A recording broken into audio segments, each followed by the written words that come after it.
Dunia ini memang penuh dengan berbagai misteri yang tidak mudah untuk dipecahkan.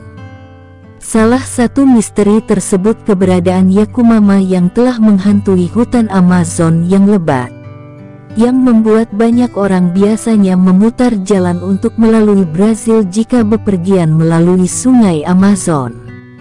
Sungai kedua terbesar setelah sungai Nil yang sangat luas. Suku Aztec di Meksiko Tengah telah menceritakan tentang keberadaan ular raksasa Yakumama di sekitar tepi sungai di kegelapan hutan Amazon. Suku Aztec menobatkannya sebagai salah satu dewa mereka yang paling kuat, Quetzalcoatl. Dalam abad-abad berikutnya suku pribumi dari Amazon sering berbicara tentang keberadaan ular raksasa Yakumama. Herpetologis Eropa dan Amerika mengabaikan pembicaraan mereka dan menganggapnya sebagai mitos atau sebagai referensi kepada boa air raksasa atau anaconda. Menurut orang-orang pribumi, ular raksasa lainnya yang mendiami wilayah bayangan Amazon juga Sahamama dan Minhocao, yakni ular yang oleh beberapa penduduk pribumi Amazon dipercaya dapat mengubah tanah saat mereka melewatinya. Kendati para herpetologis beranggapan Yakumama adalah anaconda, namun penduduk pribumi tidaklah berbicara mengenai seekor anaconda besar dengan nama yang berbeda.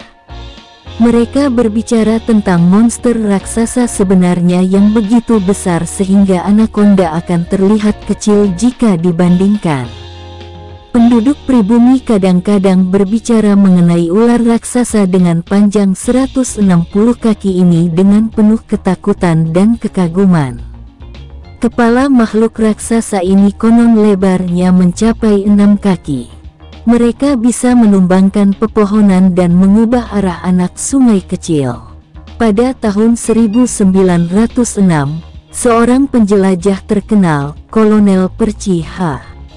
Faucet mengklaim pernah bertemu seekor anaconda raksasa saat bepergian menyusuri sungai Amazon. Dia menembak makhluk itu hingga makhluk itu dilihatnya sekarat. Dia bercerita, "Kami menepi dari sungai dan mendarat mendekati reptil raksasa itu dengan hati-hati, yang panjangnya mencapai 62 kaki. Spesimen besar seperti ini sungguh tidak biasa. Tapi jejak-jejaknya di rawa-rawa mencapai lebar 6 kaki dan didukung laporan orang Indian dan para pemetik karet bahwa anaconda memang kadang-kadang mencapai ukuran yang luar biasa." The Brazilian Boundary Commission mengatakan kepada saya bahwa satu ekor yang tewas di Rio Paraguay panjangnya melebihi 80 kaki. Sungguh mengerdilkan satu ekor yang saya tembak yang cuma 62 kaki. Namun para akademisi profesional dan herpetologis sangat ragu jika ada makhluk yang melebihi anaconda yang pernah dibunuh Kolonel H. Percy Faucet. Masalahnya makhluk sebesar itu pastinya sangat mudah ditemukan.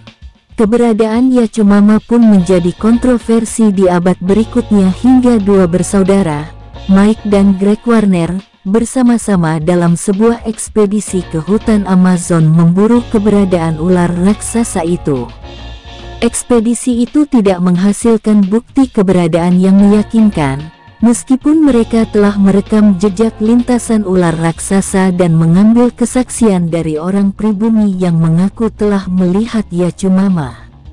Mike Warner berbicara dengan ratusan pribumi dan pekerja yang mengaku telah bertemu dengan Yakumama. Dia mencatat bahwa kedua suku asli di wilayah Afrika tertentu dan pribumi di dekat sungai Amazon di Amerika Selatan menggambarkan ular besar dengan karakteristik fisik yang sama. Meskipun ekspedisi pertama gagal menemukan Yakumama, kedua bersaudara itu tidak kapok.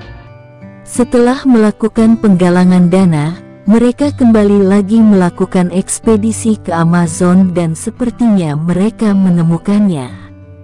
Bahkan, temuan mereka sangat dipercaya hingga National Geographic Society menyatakan minat serius dalam penelitian dan temuan dua bersaudara itu. Apa yang mereka temukan sangat cocok dengan laporan saksi mata sebelumnya. Selama bertahun-tahun, berbagai penampakan Yacumama telah mendeskripsikan ular yang tumbuh tanduk di atas kepalanya. Ciri khas aneh ini disebutkan dalam begitu banyak laporan yang datang dari pengamat independen yang keluar masuk Amazon, telah menuntun Warner pada hipotesisnya bahwa Yacumama bisa saja adalah versi prasejarah dari Cecilia modern.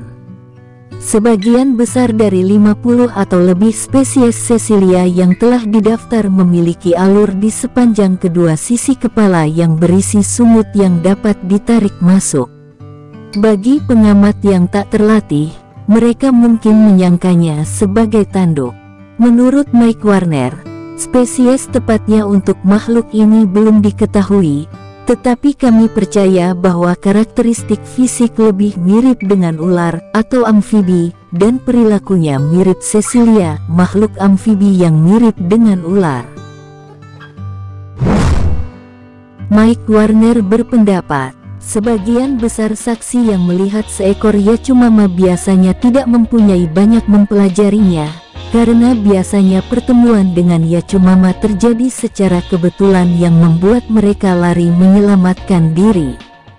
Penelitian Warner menemukan bahwa Yacumama mencari mangsanya di dekat daerah di mana dua sungai bergabung menjadi satu, yang disebut daerah konfluens pertemuan dua sungai. Ia mengatakan bahwa daerah-daerah antara pertemuan dua sungai memberikan pasokan makanan yang banyak bagi predator raksasa ini. Semua penampakan ular raksasa ini memiliki deskripsi yang sama. Warner berpendapat bahwa ular yang oleh para penduduk pribumi dipanggil Sahamama Ibu Bumi adalah ular yang sama dengan Yacumama. Mereka telah tumbuh begitu besar bahwa mereka telah menjadi hampir tak bergerak dan karena itu tidak lagi pergi ke air untuk mencari mangsa. Dia mengekstrapolasikan pada hipotesis ini. Pada poin ini, ular raksasa dapat melepaskan feromon untuk menarik ular dari spesies yang sama dan dengan demikian dapat memakannya. Proses ini bahkan dapat membatasi populasi spesies ini di daerah tertentu. Itulah misteri keberadaan Yacumama ular raksasa di Sungai Amazon.